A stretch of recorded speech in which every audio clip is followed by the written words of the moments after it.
Hey teacher! Na aula de hoje a gente vai falar um pouquinho mais sobre W8 questions, também conhecido como question words. Esses W8 questions são aquelas palavras que a gente utiliza para formar as perguntas em inglês, algumas perguntas. E por que esse W8 question ele é importante? Por que é importante a gente ensinar isso? Por que é importante o nosso aluno aprender esse W8 question? A questão está toda por trás da nossa comunicação. Para a gente se comunicar, é preciso que a gente faça perguntas e escute com atenção, e dessa forma a gente consegue estabelecer a comunicação, de fazer pergunta, ouvir as respostas e ir conversando sobre os assuntos e discorrendo sobre o tema. E quando o nosso aluno ele aprende os W8 questions, ele fica familiarizado com essa forma correta de fazer as perguntas em inglês. Então é importante para ele conhecer essa forma, conhecer os W8 questions para poder formular as perguntas em inglês e assim poder dar continuidade nos assuntos, poder conversar tranquilamente. Agora a questão é, na hora da gente ensinar o W8 question, o que atrapalha às vezes a gente?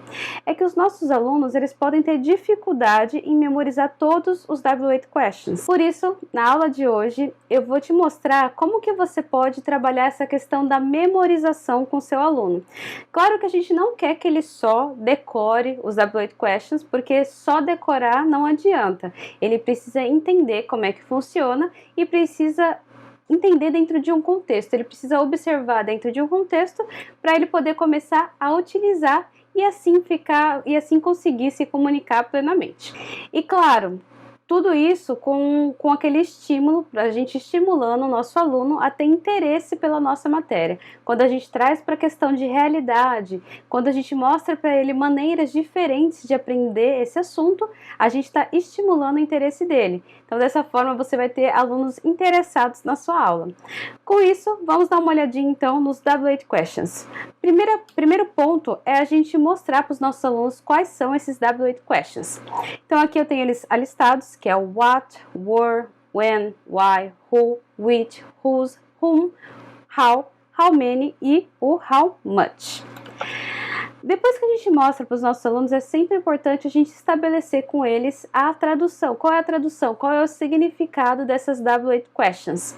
Geralmente essas W8 questions são utilizadas no começo da pergunta, elas são as que iniciam a pergunta. Então nós temos ali o what, que significa o que ou qual. Interessante a gente também mostrar para o aluno que o contexto ele está extremamente ligado com o significado das palavras na frase. Então, o contexto de what, dependendo do contexto, ele pode ser o quê, mas dependendo do contexto, ele pode ser qual. Então, what is your name? Qual é o seu nome? Nesse caso, what ficou ligado como qual.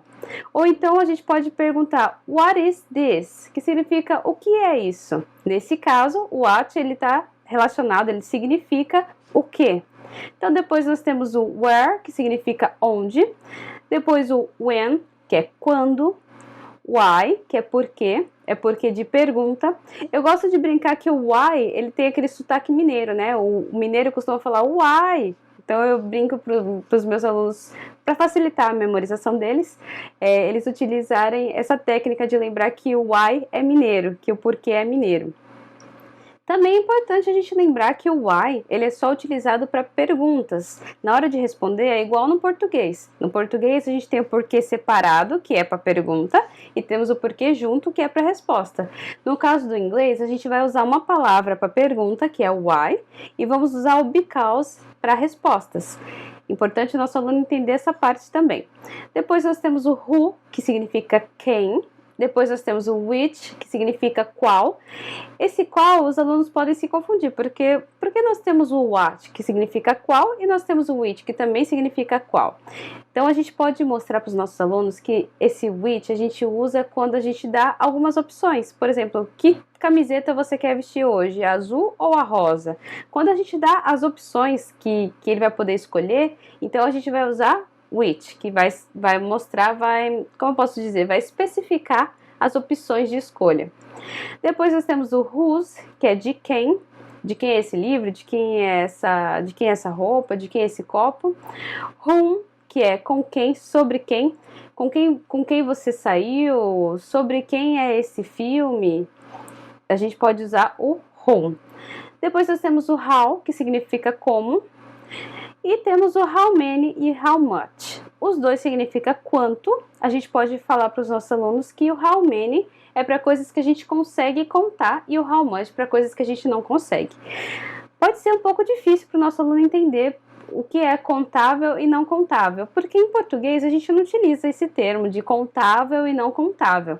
A gente costuma só aprender que a gente pede quanto. Por exemplo, eu quero pedir uma quantidade de arroz. Eu peço quanto, eu falo só a quantidade que eu quero, tipo 2 colheres, 3 colheres.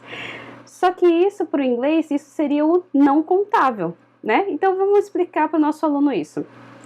Por exemplo, eu quero contar a quantidade de cadeiras. Eu consigo contar 1 cadeira, 2 cadeiras, 3 cadeiras. Eu quero contar a quantidade de pessoas que tem numa sala. 1 pessoa, 2 pessoas, 3 pessoas. A gente consegue contar por pessoa. Agora, no caso, vamos supor do arroz. Vamos voltar ao ponto do arroz. Eu não consigo falar 1 arroz, 2 arroz. A gente tem que falar a quantidade que a gente quer utilizando uma medida. Então, quando a gente utiliza uma medida, a gente vai estar falando de coisas não contáveis, que não dá pra gente contar, a não ser que a gente conte grão por grão. E a gente não faz isso, né? Então, quando a gente usa uma coisa que a gente precisa de uma medida para contar aquilo, a gente usa o how much. Para coisas que a gente consegue contar como pessoas, cadeiras, objetos, a gente vai usar o how many. E no how much? Vamos falar um pouquinho mais sobre o how much. Para a gente falar sobre a quantidade de arroz, por exemplo, a gente vai precisar usar uma medida como 1 colher, ou um copo, ou uma panela. A gente precisa usar uma medida para explicar a quantidade que tem ali. Isso acontece também com o caso do açúcar, com o caso do sal. Todas essas coisas que a gente não consegue contar, que a gente precisa de utilizar uma medida para contar ele, então a gente vai usar o how much. Essa é a diferença de how much e how many.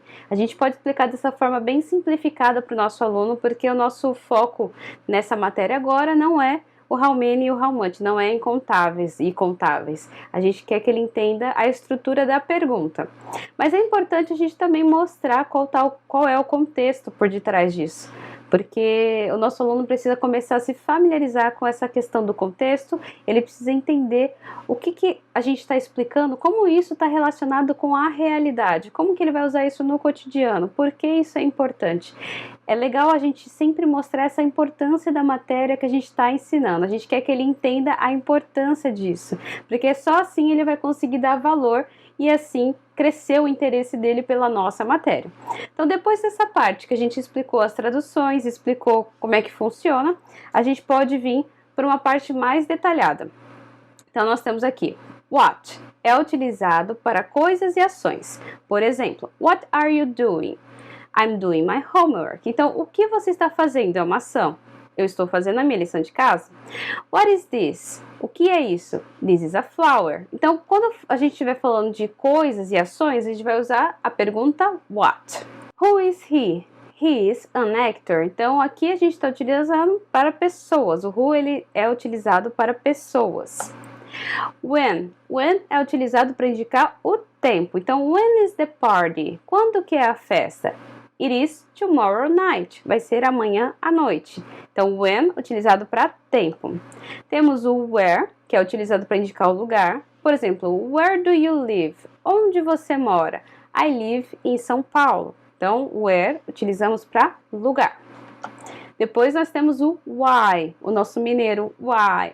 Ele é utilizado para dar uma razão ou explicação para alguma coisa que aconteceu. Por exemplo, why are you here? Por que você está aqui? Because I study here. Porque eu estudo aqui. Temos o whose, que é utilizado para mostrar a quem pertence. Então, por exemplo, whose book is this? It is Anna's book. Então, é o livro da Ana. Which, que é utilizado para uma escolha. Which ice cream do you prefer? Chocolate or strawberry? Qual sorvete você prefere? Chocolate ou morango?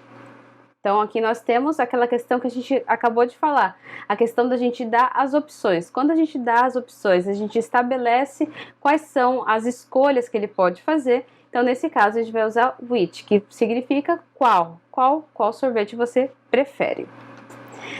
Depois nós temos o whom, que é utilizado para indicar com quem ou sobre quem. Por exemplo, to whom should I talk? Com quem eu deveria conversar? Então, sobre quem vocês estavam falando? Essa questão de com quem ou sobre quem, a gente vai utilizar o whom. E novamente o whom nem sempre ele vai iniciar a frase. Nesse caso aqui, ele vem seguido ali do to whom should I talk? Que significa com quem eu deveria conversar. Temos o how, que o how, ele sozinho, ele geralmente é utilizado para como. Então, para indicar como algo deve ser feito. Por exemplo, how do I turn on my computer? Como que eu ligo o meu computador? Como que eu ligo? Então, esse como a gente utiliza pelo how. Aqui nós vamos ter o nosso how many e o how much, que é utilizado para indicar a quantidade. Então, how many dogs do you have? Quantos cachorros você tem? Eu tenho 1 cachorro, 2 cachorros, 3 cachorros. A gente pode falar, a gente consegue contar ele assim. Agora, no caso do how much, nós vamos ter how much sugar do you need? Quanto de açúcar você precisa? Então, quanto de açúcar você precisa? 1 colher, 2 colheres, 3 colheres. Dessa forma que a gente consegue fazer a contagem do açúcar, dessas coisas que não são contáveis. A gente precisa de uma medida. Então, quantas colheres, ou quantos copos, quantas xícaras, vai ser utilizado então how much, porque é uma coisa que a gente não consegue contar se não tiver uma medida. Agora chegou a hora da gente praticar um pouco com os nossos alunos. A gente pode fazer um PowerPoint igual a este, uma apresentação de slides, ou então você pode levar também essas fotos no seu celular, ou pode levar as fotos no seu tablet, pode fazer recorte de revista. A gente vai recortar diversas imagens. Por exemplo, aqui a gente está observando um lugar. Lugar, como a gente viu ali atrás, lugar a gente vai utilizar o where. Então, onde significa where, que é o que a gente vai utilizar. A gente pode fazer essas perguntas para os nossos alunos no geral, para escutar a resposta. Por exemplo, qual o W8 question que eu vou utilizar nesta imagem? O que vocês acham que eu vou utilizar nessa imagem? Qual é a pergunta que eu deveria fazer? Ou então a gente pode escolher um aluno específico, a gente pode aleatoriamente pedindo para eles responderem, a gente pode usar aquela técnica da roleta aleatória para fazer com que a gente consiga escolher o aluno.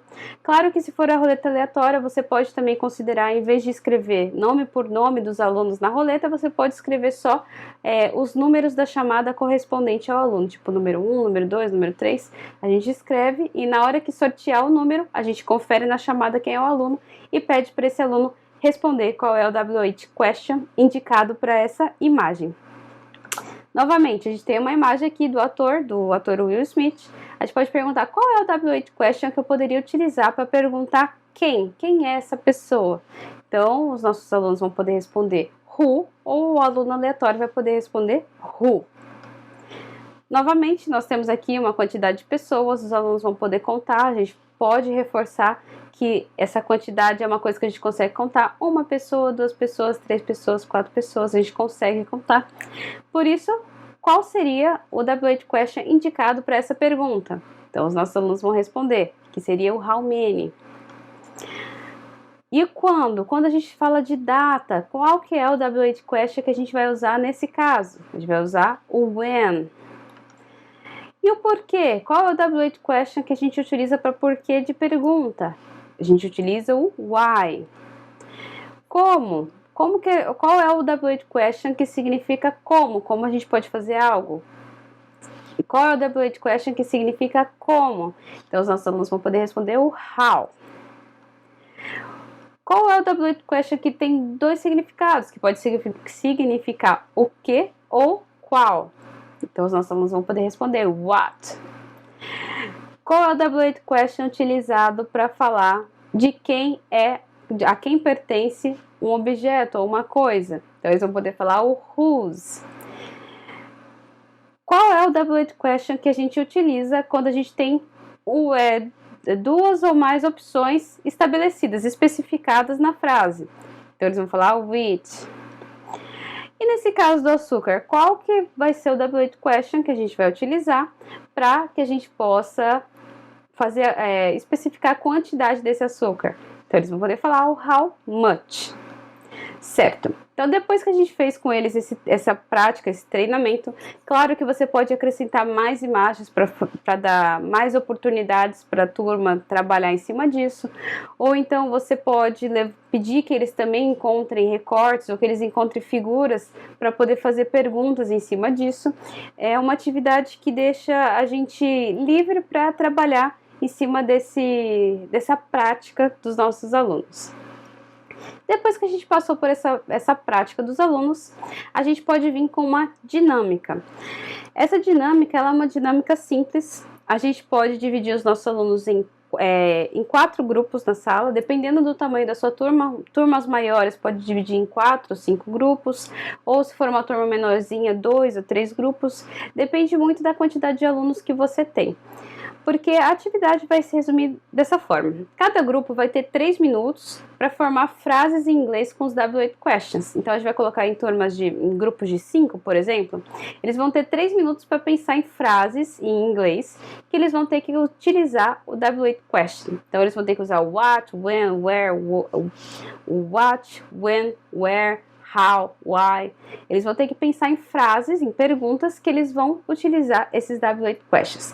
Eles vão ter 3 minutos e eles vão ter que escrever numa folha. Pode ser uma folha de caderno, uma folha em branco. O grupo que, depois que atingir os 3 minutos, o grupo que tiver mais frases vai ser o grupo vencedor. E a gente pode premiar eles, pode ser com bala, pode ser com pirulito, a gente pode parabenizar eles com alguma coisa que a gente tiver, assim, talvez um kit de marca-textos. A gente pode variar nessa questão da premiação dos nossos alunos.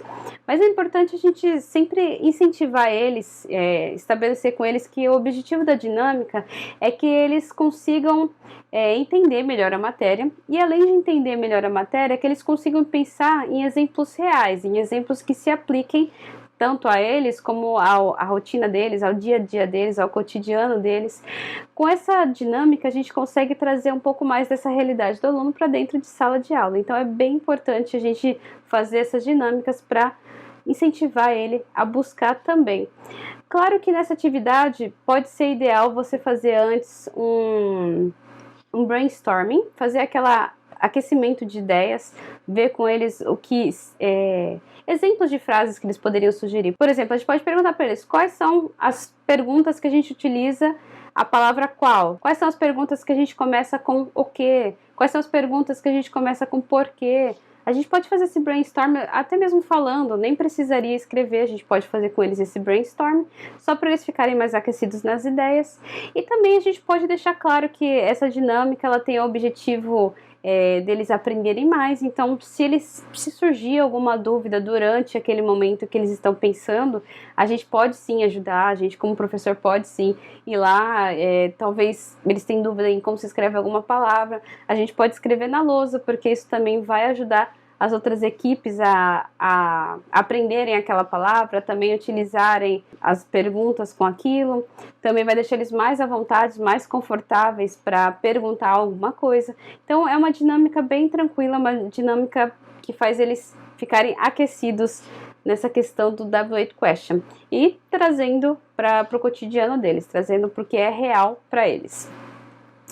Depois disso, é uma sugestão bem legal de continuar essa aula, é utilizando esses cartõezinhos de speaking. Esses cartões, como vocês podem ver, eles pertencem a eslcollective.com, ele foi disponibilizado por eles, então eles não são de minha autoria, é apenas uma sugestão, porque é um trabalho muito bem feito deles, é um exercício muito legal de se utilizar. E vai trabalhar aquela questão do nosso aluno do speaking, que é aquela questão que a gente sabe que em sala de aula os alunos têm um pouco mais de dificuldade em desenvolver essa parte do speaking. Essa folha ela contém 10 cartões, então a gente pode dividir a nossa turma em duplas para que eles façam essas perguntas para os colegas. Primeiro é importante a gente passar com eles, a gente revisar com eles as palavras, as perguntas, repassar com eles quais são algumas questões de vocabulário. Por exemplo, naquele primeiro cartão falando sobre food, a gente tem a palavra dish, que significa prato. Então, qual é o seu prato preferido? Qual é o seu prato no sentido de comida? A gente pode revisar isso, pode revisar os verbos como o like. Why do you like it? Por que você gosta disso? Esse like a gente pode revisar. Também revisar a questão das respostas, como que a gente pode responder uma pergunta que inicia com what, como a gente pode responder uma pergunta que inicia com why, lembrando que a gente vai ter essa questão do because na resposta. Então tudo isso a gente pode trabalhar em cima deles, não necessariamente a gente vai só entregar os cartões e pedir que eles realizem esse speaking. É bom a gente sempre trabalhar com essa base, para que eles não fiquem inseguros, não fiquem com medo, não fiquem traumatizados com o inglês. Nosso objetivo é que eles fiquem familiarizados, fiquem confortáveis com o inglês. Então a gente trabalhando com jeitinho, trabalhando essa questão do que eles conhecem, do que eles precisam relembrar, do que às vezes eles já viram, mas que eles precisam relembrar também essas questões, essas palavras, que é até mesmo uma questão de vocabulário. E essa questão dos cards, dos cartões, é bem legal, porque aqui a gente tem diversos temas. Temos o tema de comida, o tema de hobbies, tema de amigos, animais, aniversário, filmes, estações do ano, escola, feriados e música. Então, tudo isso que a gente está vendo aqui, esses temas, eles são todos relacionados a coisas que os nossos alunos fazem, que os nossos alunos vivenciam. Claro que todos eles vão ter uma comida preferida, o outro vai ter um hobby diferente, uma questão de amigos diferente. Então, é bem legal que vai trabalhar toda essa diversidade que a gente tem dentro da nossa sala de aula, trabalhando de um jeito bem tranquilo. Agora, só para a gente voltar nessa questão do speaking, eu gosto bastante de separar a minha turma em duplas, porque a gente não traz aquela atenção desnecessária no aluno dele falando sozinho para a sala toda ou coisa do tipo. Ele vai ficar mais confortável se ele tiver só que trabalhar com o colega dele. Também o que eu peço para eles para eles fazerem a pergunta, em vez de eles fazerem a pergunta lendo, eles olharem para a pergunta, memorizarem e na hora de falar, eles olharem para a cara do colega. Então, em vez de ele falar aquele negócio lendo assim na mão, ele vai olhar, memorizar e vai falar what is your favorite dish. Tudo bem se ele precisar olhar mais de uma vez, tudo bem. A questão é que quando ele estiver falando, é importante ele estar olhando para o rosto do colega dele, porque é assim que funciona a nossa comunicação, a nossa conversa, né? A gente não fala olhando para baixo, a gente fala olhando para a pessoa que a gente está conversando. Então isso vai desenvolver duas coisas, tanto vai ficar mais natural para ele falar em inglês, como também essa base, ele vai começar a memorizar qual é a base da conversação. Então quando ele precisar experimentar quando ele precisar utilizar uma conversação de verdade, ele não vai ter aquelas travas, aquela vergonha, aquela insegurança, porque a gente trabalhando no speaking, a gente também está trabalhando na confiança do nosso aluno, a gente está trabalhando na memorização dele, e isso faz com que ele seja mais natural para ele. Por isso a importância da gente trabalhar também o speaking dentro de sala de aula. No começo pode ser um pouco difícil a gente trabalhar o speaking, mas aos poucos os nossos alunos vão se adaptando. Lembrando que a gente pode sempre se colocar à disposição para tirar dúvida, tem dúvida na hora da resposta, a gente pode ajudar eles com a resposta. Na questão desses cartões aqui, é interessante deixar cada aluno com um cartão. Então, na dupla, né? Então, por exemplo, um aluno tem o tema food e o outro aluno tem o tema hobby. Então, o aluno do food, ele vai perguntar, por exemplo, what is your favorite dish? E o outro aluno vai responder, my favorite dish is pasta. Depois que ele respondeu, chegou a vez dele de fazer a pergunta para o colega. Então, ele vai perguntar, what are your hobbies? E o aluno que está da dupla dele vai responder, my hobbies are what movies and reading. Ele pode responder e assim por diante. Então, assim, o aluno faz uma pergunta, escuta a resposta, depois quem respondeu vai fazer uma pergunta para o aluno dar uma resposta. E assim por diante, eles vão trabalhando em duplas, lembrando de sempre ler a pergunta, mas na hora de falar olhando para o rosto, para a cara do colega. É importante essa questão para trabalhar essa parte de memorização e também a parte de naturalidade. Certo? Então, essa é uma sugestão de ideias que você pode utilizar na hora de ensinar o W8 Question para os seus alunos, porque é importante eles terem essa base de memorização, eles poderem praticar e ver na prática. Também é importante a gente ressaltar que aqui estão sugestões dinâmicas de como você pode trabalhar o W8 Question, mas também é importante você intercalar com atividades escritas. Aquelas atividades escritas vão ajudar os nossos alunos a memorizar também a forma de utilizar o contexto em que ele está inserido. Certo? Então esse foi o nosso vídeo de hoje e vejo você no próximo vídeo. Bye, bye!